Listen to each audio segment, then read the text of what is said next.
今日天蒙剛起身，一大早7點鐘出發。旅館隔離嘅龍鵪碼頭係喺大理睇日出最著名嘅景點，行過去5分鐘都唔使，越嚟越多人一齊行。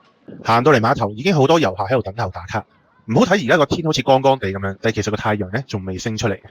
住依間民宿就爽啦，直接喺露台影日出，唔使同人爭崩頭。等候嘅時候見到呢一片彩霞，已經覺得成個畫面好靚。紅光越嚟越亮，喺山中間開始慢慢露出半個太陽頭。今次真係太陽慢慢從東方升起啦。當佢露全相嘅時候呢，成個鹹蛋黃咁靚。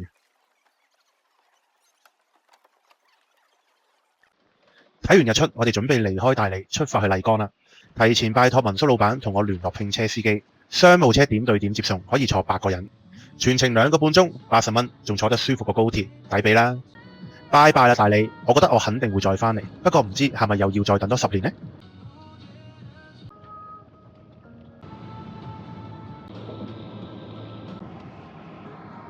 坐咗1個鐘就有服務站可以休息去廁所，返到嚟個司機仲把握時間揾人去洗車，順便俾大家睇下呢架包車嘅外貌。點對點送到去民宿門口，勁方便。帶大家睇下今日呢間房，佢話走摩洛哥風，我完全睇唔出佢嘅風格。不過有個獨立浸浴放喺露台側邊，睇下今晚會唔會有時間好好享受一下。不過又驚浴缸污糟，又驚會浸病，所以最後我哋掛衫算啦。夜晚過到嚟麗江古城，一定要行下去嘅酒吧街，其實都幾矛盾。你可以話佢過分商業化，不過小橋流水再配合千與千尋咁樣嘅酒吧，確實係好有特色嘅。依間1米陽光，我記得10年前呢已經係好熱鬧受歡迎㗎，估唔到10年後仍然屹立不倒啊！